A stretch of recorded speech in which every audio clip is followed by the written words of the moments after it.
Então, essa é a classe de discipulado de novos membros. Nós vemos algumas atividades aí que são bem peculiares. Às vezes eu não quis nem divulgar essa imagem, acabei divulgando, mas nem queria, porque é algo nosso mesmo, particular nosso. Essa disciplina, irmãos, essa classe, ela é muito especial mesmo, muito especial. Por quê? Porque ela está sendo completamente reestruturada de acordo com a nossa identidade.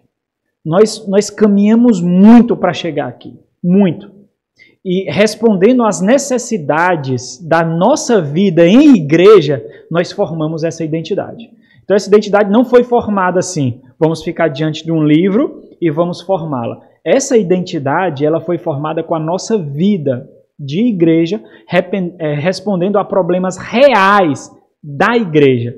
E nós fomos, então, formando, eu vou mostrar para vocês. Então, essa aula, ela foi completamente escrita por mim, de acordo com a experiência que nós temos aqui mesmo, a vida que nós tivemos e aonde nós chegamos. Então, vai ser uma aula muito particular. Todas as aulas serão particulares, embora serão publicadas futuramente, porque diz respeito à membresia da nossa igreja, a Igreja Batista Reformada em Russas. Então, vai ser extremamente particular as nossas aulas. Tanto vocês vão conhecer, como vocês vão tirar dúvidas sobre isso. Então, esse é o currículo.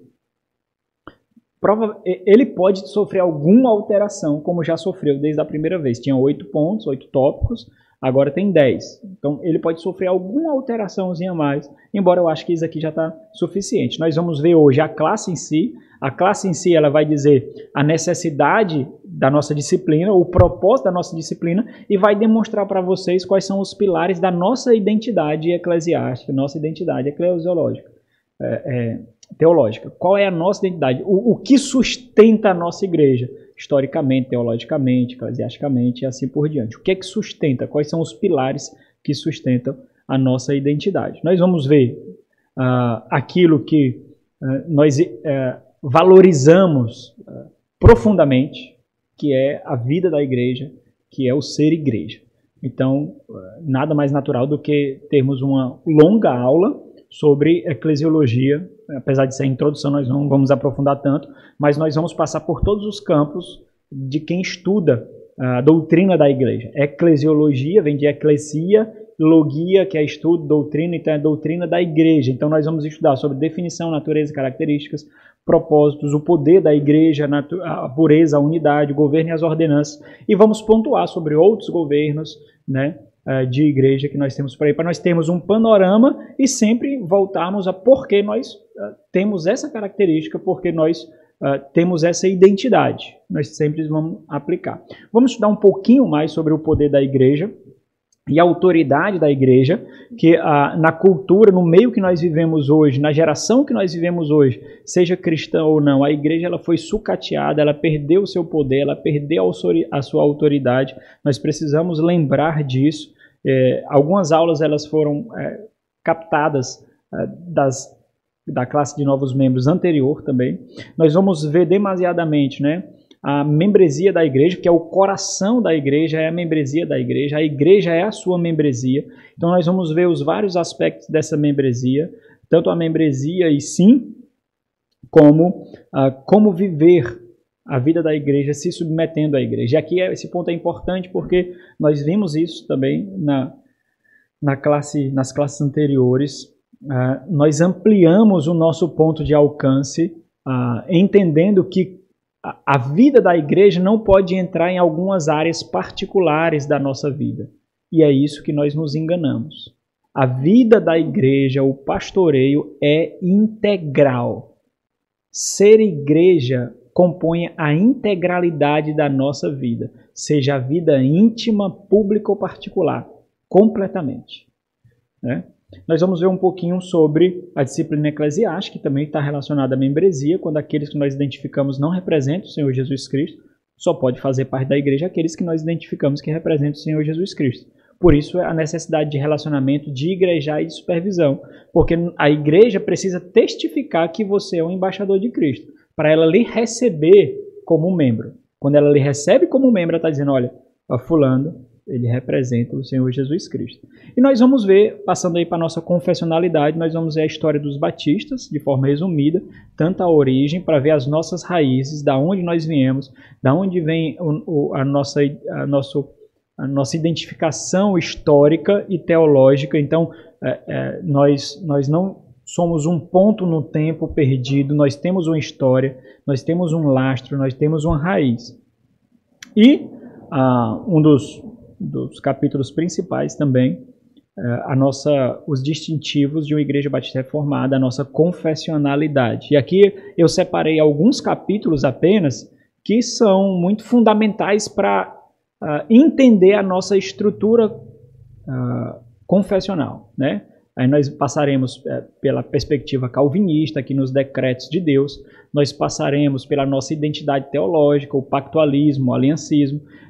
Aplicando isso, nós entenderemos a função da lei, nós entendemos a doutrina do culto, como observar o dia do Senhor, são esses capítulos, e tendo a nossa identidade fechada com como nós identificamos que ocorrerá as últimas coisas na perspectiva amilenista, que é a nossa perspectiva escatológica. Nós passaremos por uma disciplina que nós acabamos de ver, evangelização e discipulado, e alguns distintivos muito particulares da Igreja Batista Reformada em Russas. Isso aqui não diz respeito à nossa identidade, como outros têm, aqui diz respeito a particularidades nossas, como nós interpretamos e como nós observamos questões mais particulares e difíceis das Sagradas Escrituras. Ok, então esse é o tópico 1 e a aula 1, a classe. Vamos nós.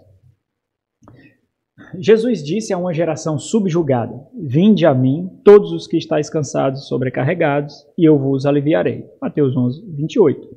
Se você está nessa classe, julgamos que você foi a Jesus em busca do que ele oferece, que é vida. Se você está aqui é porque você considera que você passou da morte para a vida, teve os seus pecados perdoados, foi selado com o Espírito Santo de Deus. Você agora se considera, entende que é uma propriedade exclusiva de Deus. Agora você vive para Ele. E estar nessa classe testifica disso.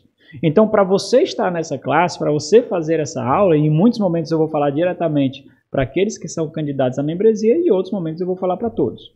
Mas se você está nessa classe e não é membro dessa igreja, isso quer dizer que você considera que você nasceu de novo, que você é um crente, você entende que passou por essa experiência, você entende que antes você era morto e agora você é vivo, você entende que agora não é mais de você mesmo. Então vamos ler alguns textos aqui, aqueles textos que estão cheios de sangue, são os textos mais apaixonados das Sagradas Escrituras. 1 Coríntios capítulo 6, alguém lê aí bem alto. 1 Coríntios capítulo 6. Alguém abre em Colossenses capítulo 3. Alguém abre em Gálatas capítulo 2. 1 Coríntios capítulo 6, versículo 19. Deixa eu ler esse. Versículo 19 e 20. Deixa eu ler esse daqui.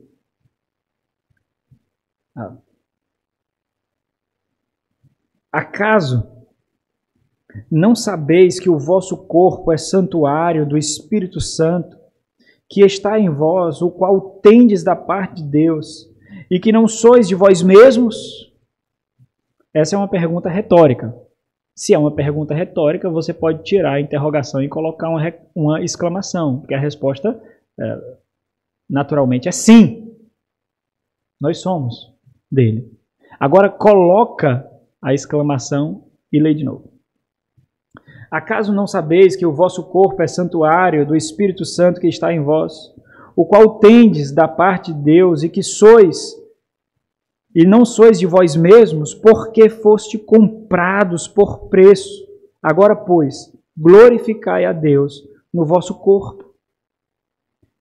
Se você está nessa classe, você entende que você não é mais seu, porque você foi comprado pelo preço incalculável da morte e ressurreição do nosso Senhor e Salvador Jesus Cristo. Colossenses 3. Se isso aconteceu, então, Colossenses 3, do 1 ao 4.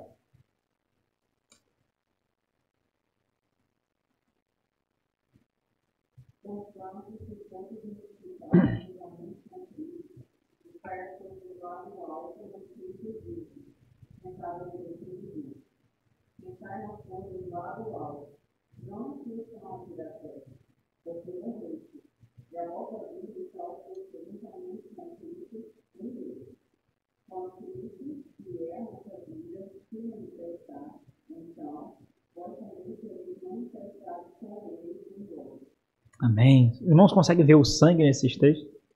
Então, se isso aconteceu, qual é o nosso testemunho? Qual é a ardente expectativa do nosso coração? Gálatas capítulo 2, versículo 19, versículo 20.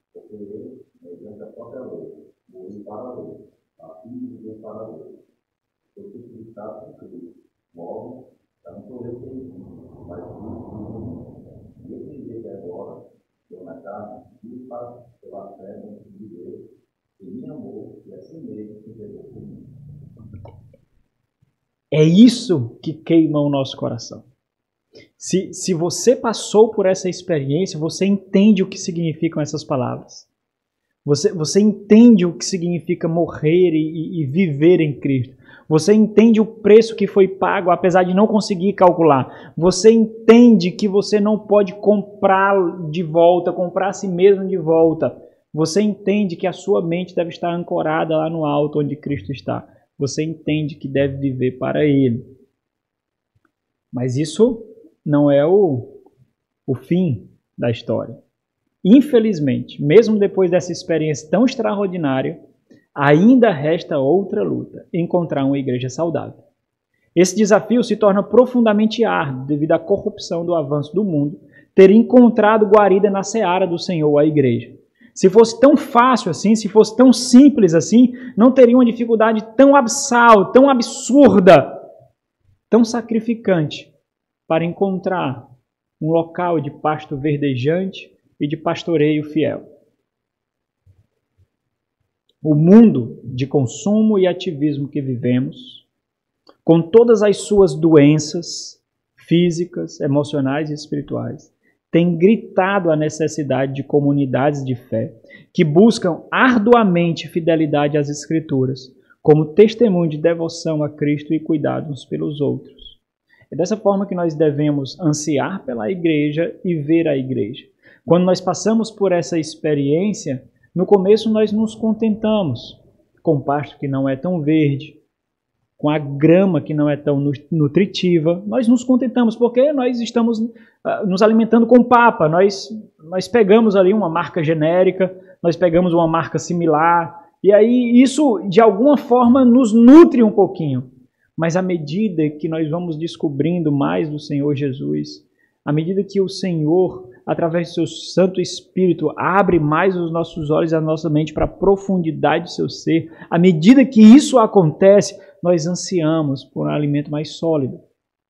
E então nós percebemos que algumas vezes, nos locais que nós encontramos o Senhor, Ele não é visto ali plenamente, perfeitamente. E a vida daquilo que Ele criou no seu sangue não é experimentada plenamente ou com mais vivacidade, que é a igreja do Senhor. Então começa uma árdua busca de encontrar um local onde nós podemos testemunhar da devoção do Senhor. É por isso que eu faço tanta referência aqui que a igreja não é local de contenda.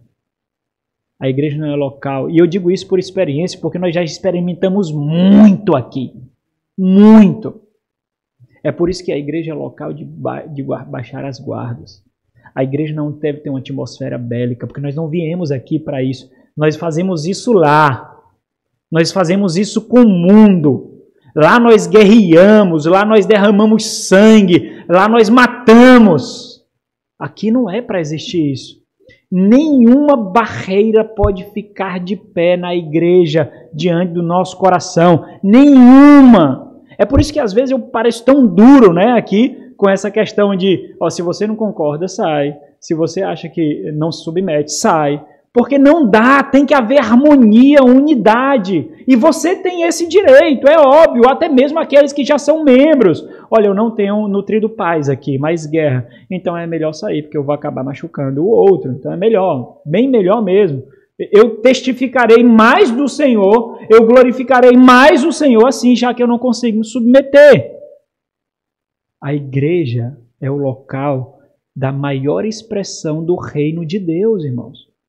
No reino de Deus não há divisão. Há unidade e harmonia, é o que nós vamos ver. Vamos continuar. Tem alguns textos aqui, depois vocês... eu não vou ler porque vai demandar muito tempo, mas eu coloquei esses textos de forma assim, muito particular mesmo. Foi escolhido a dedo, estudado para colocar esses textos bíblicos aqui. Naquele livro que os irmãos do Celeiro Ministerial estão lendo, do Mark Dever, 9 Marcos de Igreja Saudável, ele diz assim: por todos os lados há insatisfação com a igreja.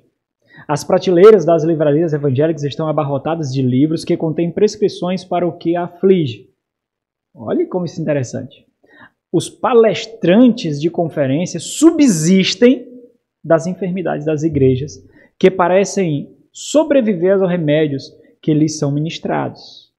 Parecem muitas vezes parasitas, porque eles apontam um remédio, mas não administram, não acompanham as aplicações, por isso as igrejas continuam como estão. E isso reforça ainda mais a necessidade e o valor de uma igreja local, porque crentes não vivem de palestras, crentes não vivem de cursos, crentes não vivem de aula, crentes vivem da vida da igreja, que é o local de pastoreio e nutrição. Pastores exultam erroneamente e se esgotam de modo trágico, tornando-se confusos e inseguros. Os crentes são deixados a vaguear como ovelhas que não têm pastor. Mas a insatisfação não é o suficiente. Precisamos de algo mais. E aqui, há 2 indagações que ele vai desenvolver e eu fiz questão de colocar aqui para a gente pensar. O que é a igreja em sua natureza e essência? Agora pensem comigo, irmãos. Igreja é rivalidade? Igreja é discórdia? Igreja é contenda? Não. Se os irmãos observarem, eu não estou fazendo nenhuma pergunta existencial difícil, não. Eu estou fazendo perguntas que muitos esqueceram de fazer. Muitos! E por isso vivem grandes desgraças em suas igrejas. Essas perguntas são as mais básicas. Mais básicas. O que distingue e caracteriza a igreja? E aí ele vai responder isso em alguns outros pontos lá, né? O que a igreja precisa é repensar suas bases, sua identidade, sua natureza, aquilo para o qual ela foi feita, o seu propósito. Não se resume à falta de conhecimento. E esse é o grande ponto, vai muito além disso, porque nós estamos na geração do conhecimento. Tem pessoas comuns que têm bibliotecas bem maiores do que Agostinho teve, por exemplo, do que Calvino teve, por exemplo, do que grandes reformadores tiveram. E não conseguem fazer 5% do que eles fizeram para a vida da igreja e para a glória de Deus. O problema não é conhecimento. Vai muito longe. Mas a falta de intencionalidade e satisfação no anonimato da vida da igreja local. O crente é aquilo que ele vive em particular, em secreto, no anonimato da igreja local. Nós temos que nos satisfazer com a vida da igreja local.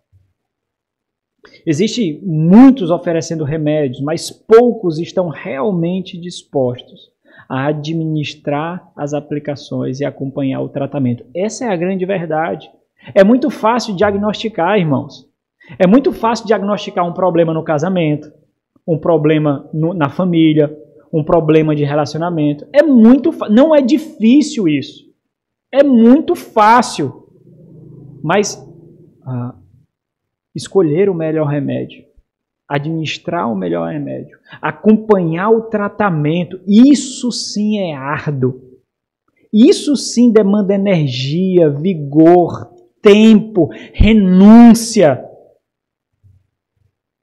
O problema não é a instituição. Pessoas doentes, e doentes aqui eu estou falando pessoas não pastoreáveis, certo? Porque doentes todos nós somos. Eu estou falando de uma doença que corrompe a igreja. Pessoas não pastoreáveis formam igrejas enfermas. Esse é o grande ponto. Entenda, a igreja não é uma terceira pessoa. A igreja somos nós. Se o seu dedinho começar a doer e infeccionar, o seu corpo todo vai sentir e o seu corpo vai apodrecer se você não tratar. Meus irmãos, é tão fácil pegar as figuras de linguagem que o próprio Senhor e Deus, nós vemos nas Sagradas Escrituras, as figuras de linguagem que Ele usa para mostrar a profundidade e os vários aspectos daquilo que nós somos. Nós não precisamos de grandes interpretações teológicas para perceber o que nós somos. Você tem um corpo, não tem? Você sabe o que acontece quando um membro do seu corpo está enfermo. Quando ele está com infecção. Você sabe, não sabe? Então, observa que nós estamos falando aqui de coisas óbvias. O grande ponto é estar disposto a se desgastar na aplicação daquilo que nós já conhecemos. Então, o que eu estou trazendo aqui não é nenhuma novidade, não. A própria escassez de uma comunidade com essas características testifica por si mesmo o que isso exige de toda a igreja. Justamente por isso, cada pessoa que se achega a essa comunidade precisa passar pelo crivo do tempo e constância, sob a supervisão da própria congregação. É a igreja que lhe recebe. Se você não tiver vida com essa igreja, você não pode ser recebido, porque é essa igreja que vai lhe receber. É cada irmão que lhe recebe. O irmão coloca no ditado popular a mão no fogo por você. Olha, eu reconheço que fulano representa o Senhor Jesus Cristo. Reconheço. E a partir desse momento, eu lutarei por sua dignidade e integridade. Se de repente eu encontrar pessoas que falem mal dele, pessoas até de outras igrejas que testifiquem contra ele, eu direi não, porque eu testemunharei a favor da sua integridade, porque foi eu que coloquei as mãos reconhecendo. Vocês estão entendendo? Então é a igreja que recebe. A metáfora da porta estreita usada pelo Senhor Jesus ao se referir à entrada no reino de Deus também se aplica à igreja, visto que ela é a única embaixadora autorizada pelo rei desse reino. Nós vamos refletir sobre esse texto mais na frente. Mas as chaves servem para abrir portas. E o Senhor deu as chaves à igreja. A igreja é o instrumento de identificação daqueles cujo nome estão escritos no livro da vida pelo próprio Senhor. É a igreja. A igreja não pode escrever nomes, mas é a igreja que identifica as marcas do novo nascimento. As marcas da noiva. É a igreja que tem esse poder, tem essa autoridade. Então nós precisamos entender isso. Por isso, a própria igreja, conduzida por seus oficiais, deve estabelecer e conservar aquilo que lhe é exigido como expressão do reino por vir. A igreja é local de santidade, harmonia e unidade. João, capítulo 17, é muito emblemático para isso, mostrando que a nossa unidade testifica do nosso relacionamento com o Senhor Jesus Cristo, assim como testifica da divindade do próprio Senhor Jesus Cristo com Deus, né? Então vamos abrir aqui João 17.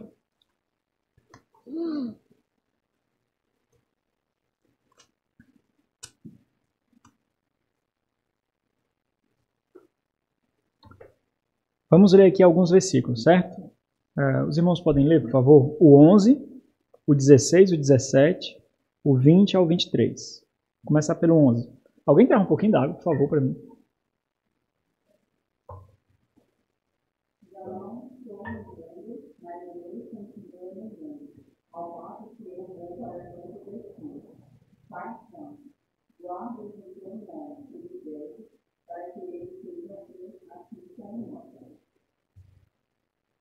Dezesseis, 17.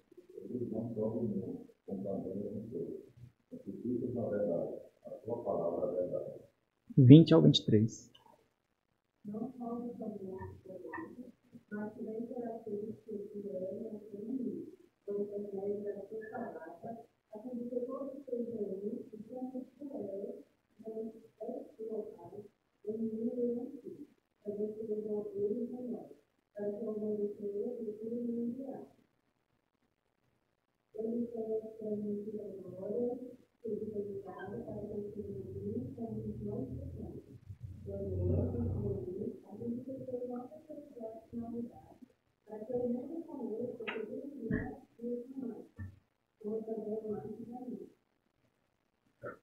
Os irmãos percebem a importância da unidade e harmonia aqui?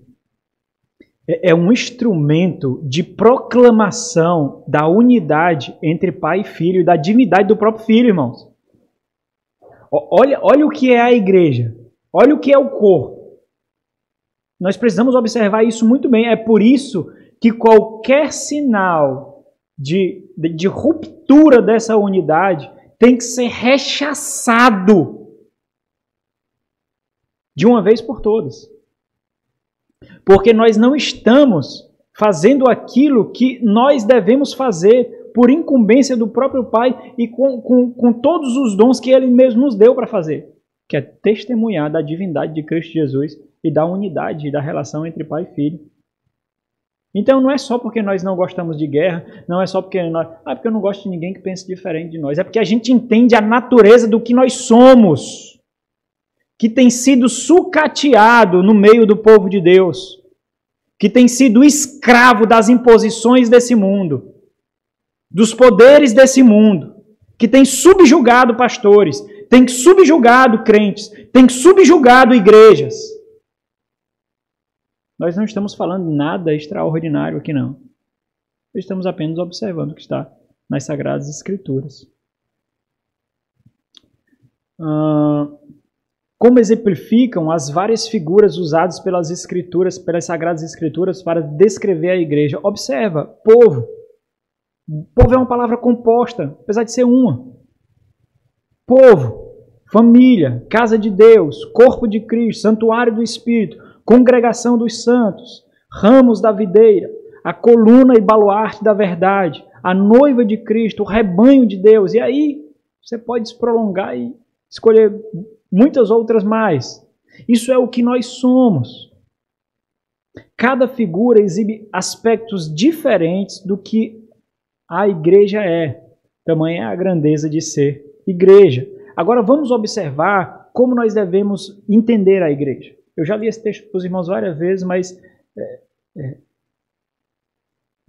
esse texto são os olhos através dos quais eu, particularmente, busco enxergar a vida da igreja. Efésios capítulo 5.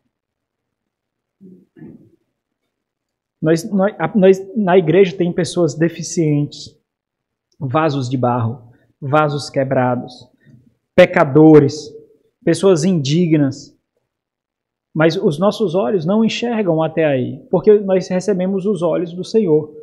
Os nossos olhos vão muito além. Como nós enxergamos a igreja? Como o Senhor enxerga a igreja. Olha o versículo 25. Cristo amou a igreja e a si mesmo se entregou por ela, para que a santificasse, tendo-a purificado por meio da lavagem de água pela palavra, para apresentar a si mesmo igreja gloriosa, sem mácula nem ruga, nem coisa semelhante, porém santa e sem defeito. Olha o versículo 32, quando ele fala dessa relação de homem e mulher, como aquilo que foi construído para testificar de algo muito além da relação conjugal. Aí ele diz, grande é este mistério, mas eu me refiro a Cristo e à igreja. É por isso que o casamento não é uma simples relação entre marido e mulher, não é simplesmente o contrato formal estabelecido entre homem e mulher, mas deve ser a representação fiel do que o Senhor intencionou nesse mistério para exibir a relação do próprio Deus com o seu povo. Indivisível, pactuado, um com Deus. Portanto, como fica evidente, essa diversidade, é muito importante entender isso. Nós estamos falando que essa unidade ela é construída em diversidade. Nós temos personalidades diferentes, nós temos idiosincrasias, né? Nós temos dons diferentes, mas nós temos uma mente, um coração, um espírito, passamos pelo mesmo batismo, temos a mesma esperança e temos o mesmo Senhor. Isso é o que forja a nossa unidade. Apesar de ver essa riqueza de diversidade. Essa diversidade é a riqueza da igreja. Pois, embora muitos, todos são um. E a própria igreja precisa garantir isso. Eu sei plenamente que tem pessoas que talvez, em algumas medidas e alguns assuntos, eu não conseguirei atingir particularidades do seu coração. Eu sei. Mas tem outros tons de voz aqui. Não tem só o meu. Tem outros tons de voz aqui.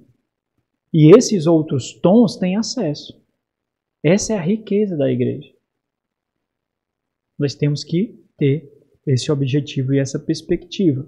Então, feito essa introdução, vamos à necessidade. Tudo que nós vimos como introdução aponta a necessidade dessa classe. Nós precisamos tanto nutrir como resguardar a própria igreja. A forma como entendemos e vivemos igreja, e aqui a Igreja Batista Reformada em Russas, hoje, foi um processo de edificação ao longo do tempo na formação da nossa identidade. Então é importante isso, como eu observei para os irmãos. Nós não sentamos diante de um livro de teologia sistemática e dissemos assim, é daí que vem a nossa convicção. Porque tudo que foi colocado aqui tem sido experimentado com o tempo. Respondendo problemas que foram colocados diante de nós. Então, os problemas que foram colocados diante de nós, as batalhas que foram postas diante de nós, forjou a nossa identidade quando nós identificamos, instruídos pelo Espírito Santo, como vencer essas batalhas. E vencendo essas batalhas, identificando essas ferramentas, nós a colocamos aqui, e eu sistematizei isso, como pilares da nossa identidade. Isso quer dizer que existe um fundamento bem estabelecido, que julgamos ser o dos apóstolos e profetas, conforme o apóstolo Paulo fala. Aqueles que se achegam, eles pegam o bonde andando. E aí eu peço até desculpa se eu for muito enfático e parecer grosso com isso. Mas entenda, você vai pegar uma história em andamento. Você não chega impondo. Você não chega ensinando. Você não chega querendo mudar. Você vai pegar uma história em andamento. Você vai pegar uma casa que já está sendo edificada. É importante entender isso. Você pega o bonde andando, uma história em andamento. Todavia, isso não quer dizer que a edificação já está concluída. Crescemos juntos. Então, quando a sua carne quiser falar, você entende. Opa, o bonde já está em andamento.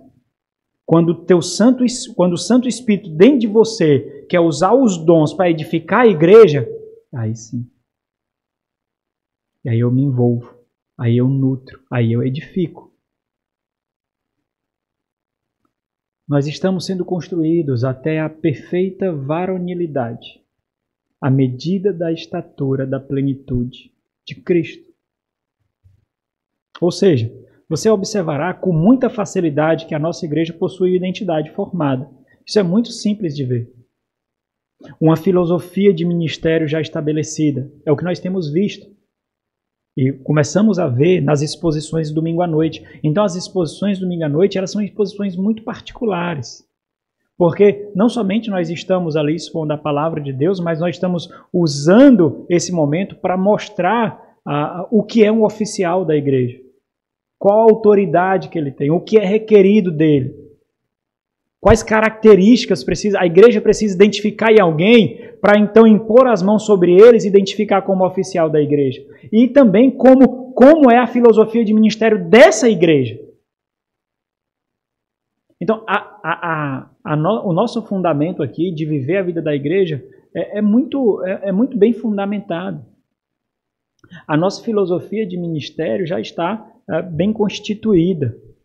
e graciosamente você é convidado para fazer parte dela, usando os seus dons para a edificação do corpo, mantendo a unidade e a harmonia para a glória de Cristo. Portanto, essa classe é justificada pela necessidade de nivelamento. Nós já estamos com a história sendo descrita. Nós estamos com um bom de andamento. Se você se achega, você tem que perceber qual é o nosso ritmo. Você tem que perceber qual é a nossa identidade, os nossos propósitos, as nossas visões. E você tem que caminhar junto conosco. Nós não estamos aqui para dividir forças. Nós não estamos aqui para segregar.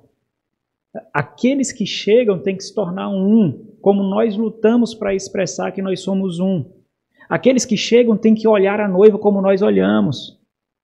Aqueles que chegam têm que observar a noiva como nós observamos, têm que viver a vida na igreja como nós vivemos.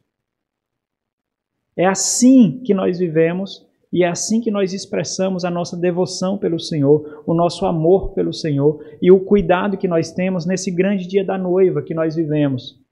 O Senhor Jesus Cristo está tirando as máculas e rugas da igreja. O Senhor Jesus, Deus pegou o seu povo como uma prostituta, leviana, maculada, e Ele está transformando esse povo em uma virgem. E naquele santo e maravilhoso dia, quando o pai levar a noiva ao filho, então ela estará virgem, e nós estamos cuidando disso.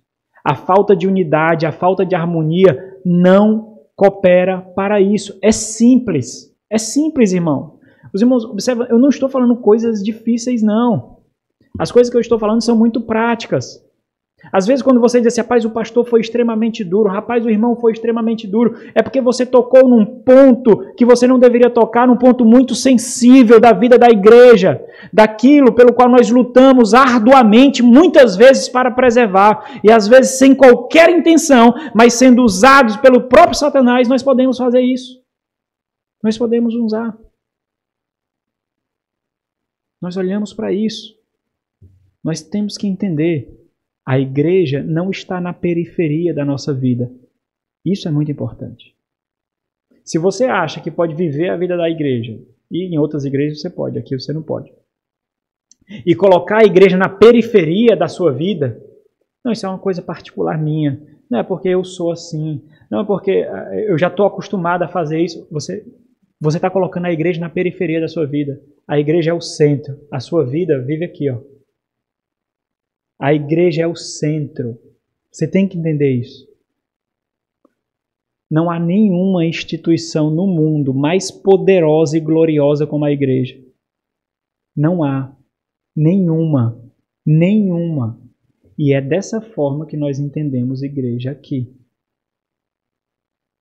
Uma vez eu fui aconselhar um casal que estava à beira da separação. Dificuldade imensa. Passando muitas dificuldades no lar, por escolhas erradas. De repente o marido não quis receber a minha ligação e a minha visita. Na ligação eu disse assim para ele, você não tem essa opção não. Você é membro da igreja? Você não tem essa opção. Se você não fosse membro da igreja, você teria essa opção. Mas você é membro da igreja? Você não tem essa opção, você vai me receber. E o casamento até hoje está firme, graças a Deus. Você tem que entender o que é ser membro da igreja. Você tem que entender a responsabilidade da igreja e do pastoreio para o testemunho em todas as esferas da vida para a glória de Deus. Porque a igreja, ela bota a mão no fogo por você. A igreja, ela testifica a seu favor. Quando você testifica contra Cristo, você está maculando a igreja. E você precisa entender isso. Muito bem.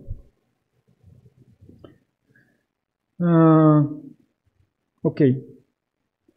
Eu li tudo aqui? Ok. Essa imagem eu divulguei para os irmãos.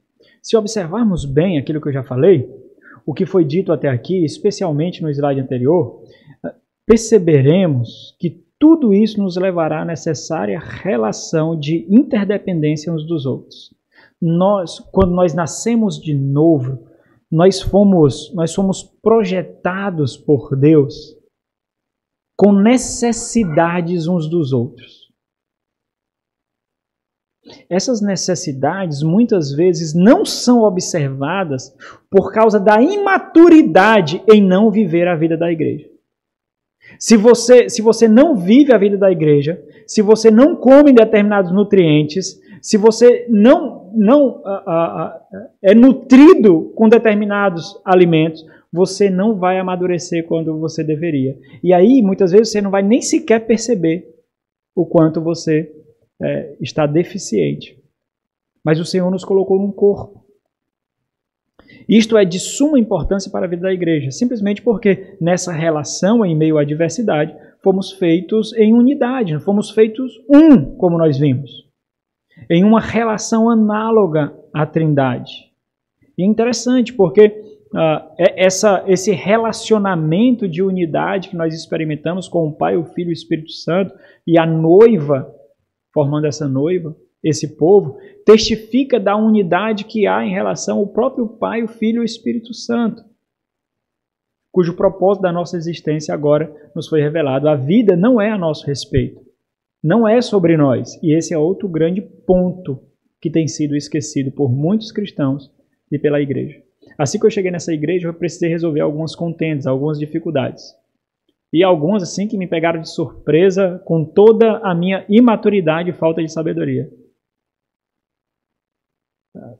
Extremamente difíceis mesmo. Mas uma coisa eu sempre tive muito calejado na minha mente. Ninguém toca na noiva. Ninguém. Eu não sou pelo irmão tal, pela irmã tal, pela família tal.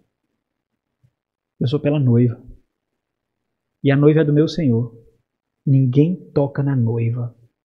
Nem tigre, nem leão, nem urso. Ninguém toca na noiva do meu Senhor. Quando você tem isso muito bem estabelecido, é muito simples de resolver as coisas. Você vai resolver um litígio entre 2 pessoas, 3 pessoas ou 2 grupos. Você vai resolver. Foi isso que aconteceu quando eu cheguei aqui. E aí, geralmente, o que é que acontece? Cada um contra as suas versões. Para quê? Para quê? A noiva foi imaculada. Nós precisamos entender quem saiu vencedor, quem está certo, quem é vitorioso. Nós precisamos entender isso. Será que a dignidade de alguém precisa ser afagada? Será que o ego de alguém precisa ser afagado para dizer eu estava certo? Não! Não precisa. A noiva foi imaculada e pronto. Se humilhe todos e peça perdão, todos. É simples. Nós economizamos várias horas, né? Desse jeito. É simples. Simples. A noiva não pode ser maculada por causa do mimimi ou da infantilidade de ninguém. Não pode. Não é a nosso respeito, irmãos. Não é sobre nós. É sobre Ele, o autor da criação, o Rei da glória. Ele é o Rei da glória. Quando nós temos isso muito bem definido, nós não nos encontramos com dignidade para ser defendido. Nós não fazemos isso, nós entendemos. Me humilha, Senhor. Me humilha, Senhor. Derrama sobre mim toda a humilhação. Uma coisa eu te peço, só uma coisa eu te peço. Seja glorificado nisso. Só isso. Pronto. Só isso. É justamente nisso que muitos falham em vivenciar. É por isso que nós observamos os filhos aqui. É por isso que com muita facilidade nós podemos... É com essa visão, com muita facilidade nós estamos dizendo assim, olha, essa criança aí tem que pegar o beco, porque está atrapalhando o culto. Tem que sair. Não dá não. Nós não viemos aqui para ouvir berro. Nós não viemos aqui para isso. Você está tirando o foco do Senhor da glória. Muito simples. É com essa visão. Não é porque o pastor é chato, não é porque os irmãos são radicais. Não, não, não. É com essa visão, irmãos. É justamente essa a visão. Ele é o centro. E nesse momento aqui, no momento de culto, nós nos encontramos no ápice daquilo para o qual nós fomos feitos. Nós fomos feitos para adoração.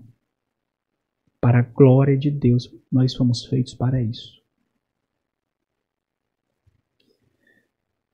Vamos prosseguir. Estamos perto de terminar aqui. Falta só 15 slides. Falta não, estou brincando. Propósito.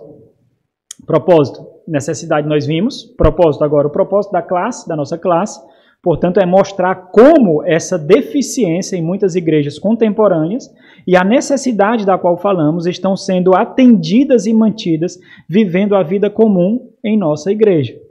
Entendemos enfaticamente que, como afirmou o Senhor Jesus, um reino dividido não subsiste. É importante isso.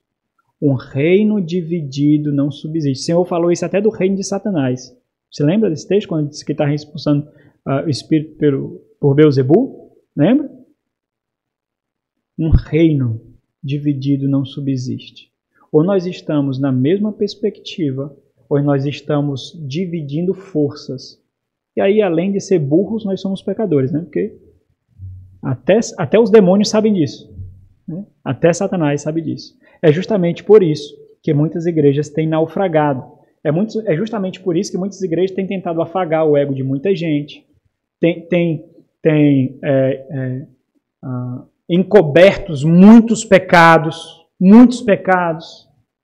famílias que mandam a igreja, famílias que têm mais poder do que os próprios oficiais dentro da igreja, pastores acuados com medo de perder o seu ganha-pão. Por isso, em nossa breve caminhada, eu estou falando da nossa igreja, temos identificado muitas enfermidades, muitas. Irmãos, nós já lidamos com muitas enfermidades. Nós vamos completar 8 anos agora. 7 anos, né?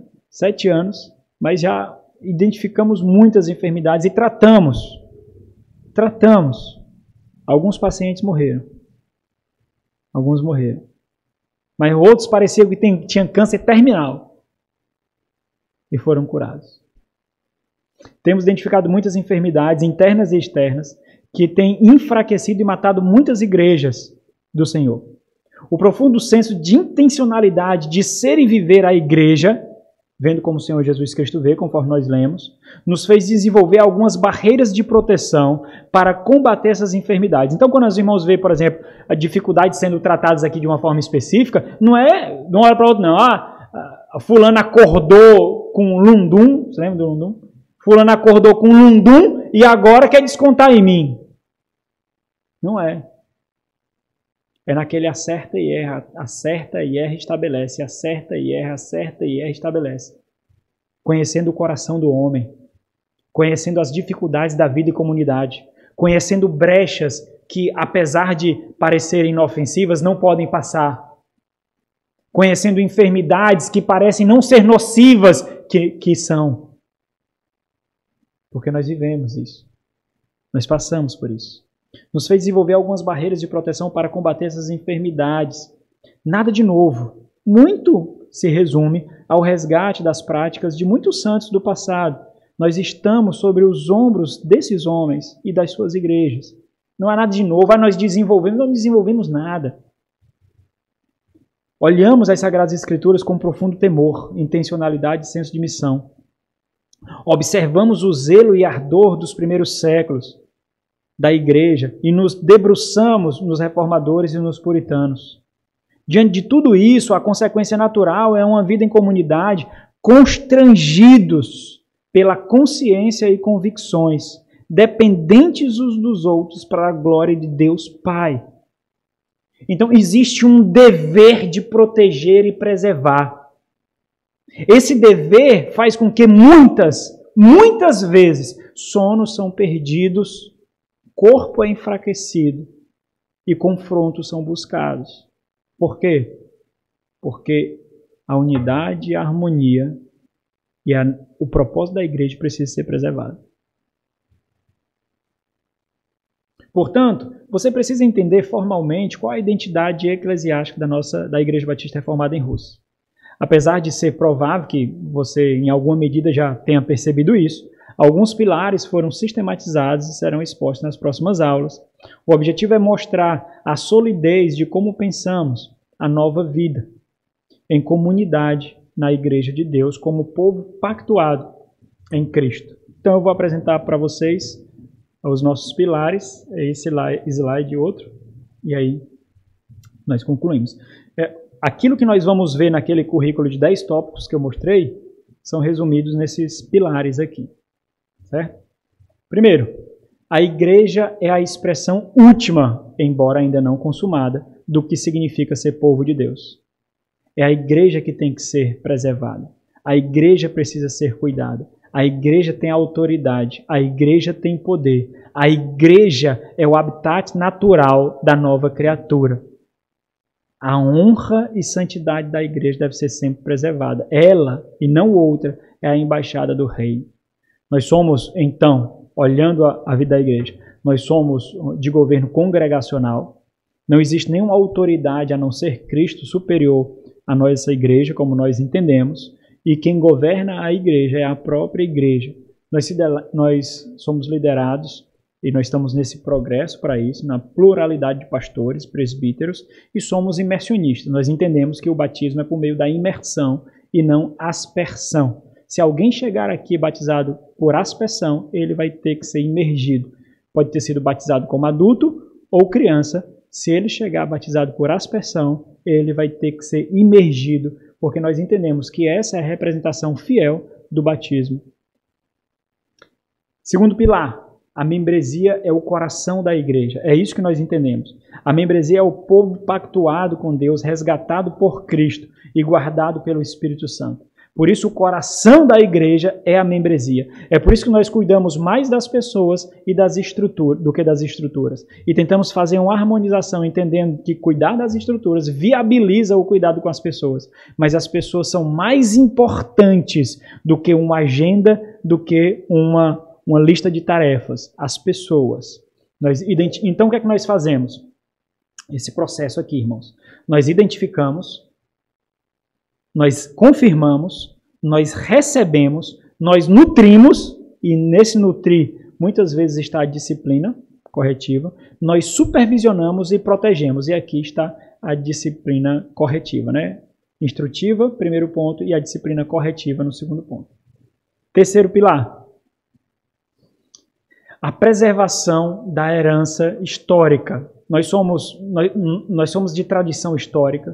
Nós não nascemos há 7 anos atrás, nós não nascemos num ponto da história, nós temos uma multidão de testemunhas na história da igreja que testifica aquilo que nós vivemos, testifica por nós. Nós observamos a historicidade e a teologia da reforma protestante no movimento puritano, nós estamos arraigados lá. Nós somos uma igreja pactual, que é a teologia, o arcabouço da teologia reformada. Nós somos uma igreja confessional. Nós confessamos, subscrevemos a confissão de 1689. Nós observamos o dia do Senhor e o princípio regulador do culto. Então, aquilo que o Senhor estabeleceu para o seu culto, é isso que nós observamos no culto. Quarto pilar, a missão de levar outros à adoração a Deus.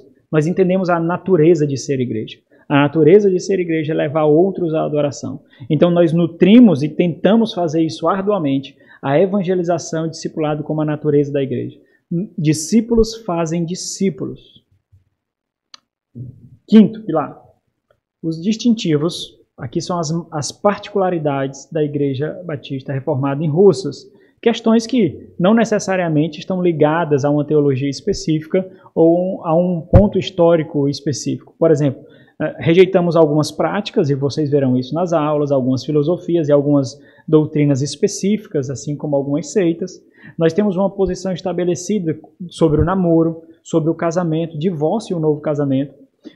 Nós temos uma ênfase quanto à necessidade de congregar, de viver a vida da igreja. Nós temos uma ênfase de tal ponto que aquele que não a vive como deve viver tem que ser repreendido, tem que ser exortado, pois está em arrependimento. Eu já precisei exortar irmãos aqui que estavam trabalhando demais. Eu já precisei colocar na parede irmãos aqui que, se não mudassem de emprego, ia ser excluído do hall de membros. Ou então ele tinha que fazer alguma coisa para não perder o domingo do Senhor. Já tive que fazer isso. Nós tivemos domingos aqui, irmãos, algum tempo atrás, que não tinha um homem, a não ser eu. E nesse dia eu disse que ia clamar o Senhor para que todos os homens da igreja perdessem o emprego.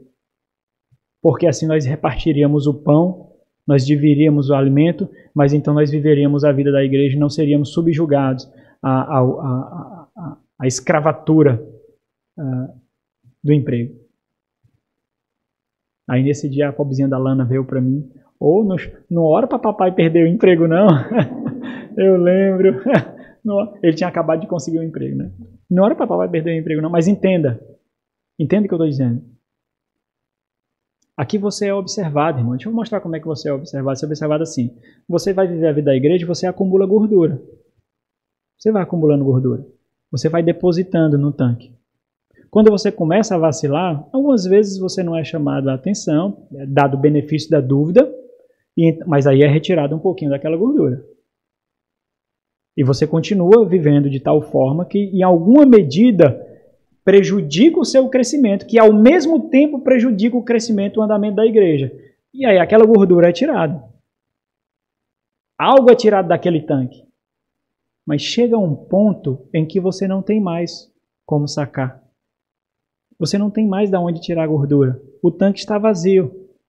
E quando chega nesse ponto, então chega o ultimato. Ô, meu irmão, não dá não. Não dá não.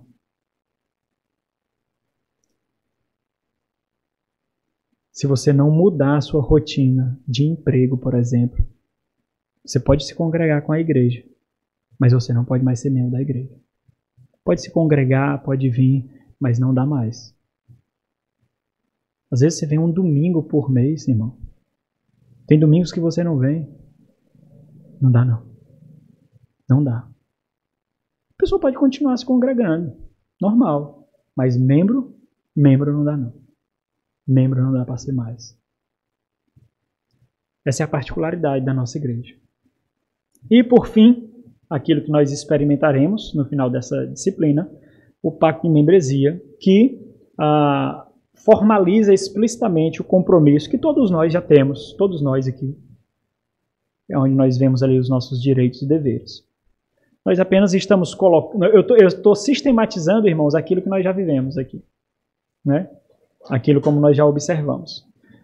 Os irmãos têm alguma dúvida?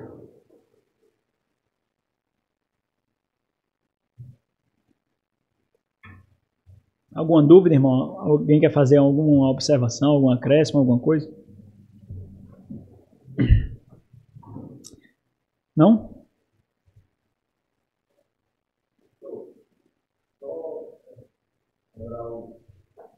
É só em relação ao propósito daqueles que já assistiram todas as aulas, já cumpriram todos os requisitos, mas que estão aqui também, lembrar e serem lembrados o que a igreja deve estar atenta, né, e o que a igreja deve observar em relação a todos aqueles que são candidatos à membresia, né? Então, essas aulas, né, fazendo parte da EBD também, aberto a todos os membros já, é muito importante para nos lembrar acerca disso, né, de que do nosso papel como igreja, né, e daquilo que nós devemos estar atentos para manter a unidade, a harmonia, para que possamos desempenhar a nossa responsabilidade de cuidado uns com os outros, né? Uhum. Então, não sei se alguém chegou a pensar sobre isso, né? De que, acredito que não, né? De que eu já assisti essas aulas, eu já vi muito desse conteúdo, mas além de ter sido feita uma reformulação, né? É importante nós sermos lembrados disso, do nosso papel, das nossas responsabilidades e para onde nós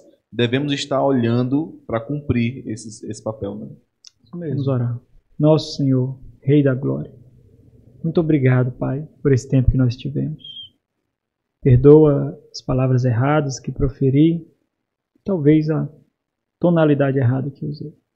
Mas faz com que tudo aquilo que foi colocado encontre lugar no coração dos meus irmãos. Ajuda-nos nessa peregrinação muito árdua, é verdade, mas também tão glamourosa, tão maravilhosa, tão gloriosa, que é a vida da igreja buscando santificação mútua para a glória do Senhor em Cristo Jesus, ó Deus. Sê conosco, Pai. Guarda cada um de nós. nos conduz para que logo mais nós possamos nos reunir mais uma vez para cultuar o Senhor, nesse dia que o Senhor nos deu especialmente para isso, no dia do Senhor. Amém. Deus abençoe todos.